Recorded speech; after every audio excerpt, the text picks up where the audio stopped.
মৃৎশিল্পকে আসলেও হারিয়ে ফেলছিলাম। খুবই সুন্দর, এটা ডিজাইনটা অনেক সুন্দর। এটা আপনি নিজের হাতে করছেন না? নিজের করা এটা।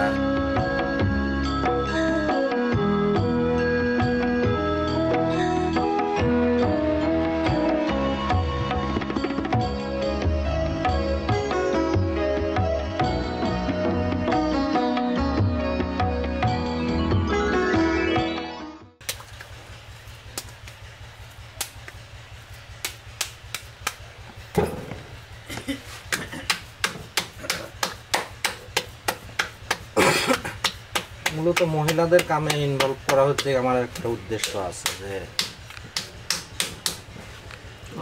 দেশের জন্য যদি একটু হলেও করতে পারি, হয়তো দুজন মহিলার যদি আমি জীবিকা অর্জনের একটা উপায় দেখা দিতে পারি, এটাই আমার জন্য অনেক কিছু হবে। আমি মানুষ বাইরে থাকে, অনেক কাজ করতে হয়, মহিলারা সেটা পারে না। তাহলে আপনি চাকরি ছেড়ে পেশা বেছে নেওয়ার কারণ? এটা আমার একটা স্বাধীনতা বলতে পারেন,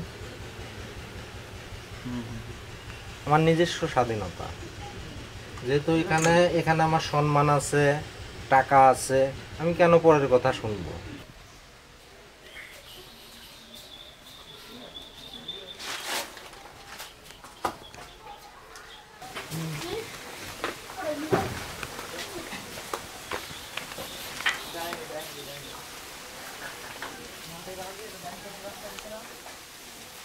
মৃৎশিল্পকে আসলেও হারিয়ে ফেলছিলাম, কিন্তু এই মৃৎশিল্পে আধুনিকতার ছোঁয়া আসাতে এখন বর্তমানে আমাদের মৃৎশিল্পের চাহিদা অনেক বৃদ্ধি পেয়েছে।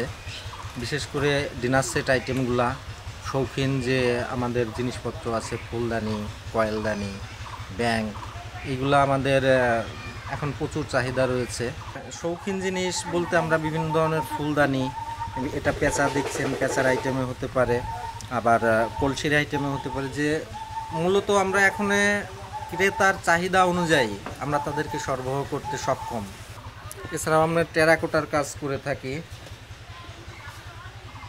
খুবই সুন্দর, এটা ডিজাইনটা অনেক সুন্দর। এটা আপনি নিজের হাতে করছেন না? নিজের করা এটা। জি জি। আপনারা এই মাটিটা কিভাবে সংগ্রহ করেন?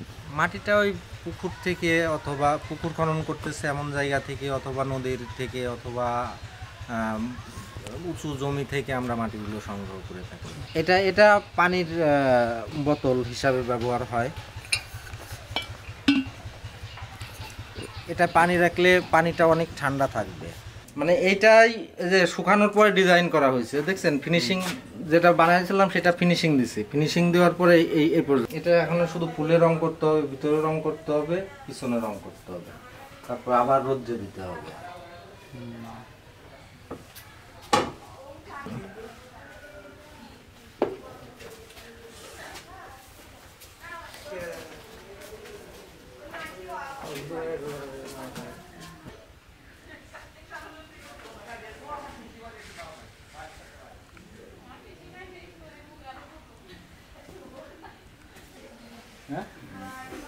কারখানা করার প্ল্যান রয়েছে, তো জায়গার অভাবে এখনো শুরু করতে পারছি না।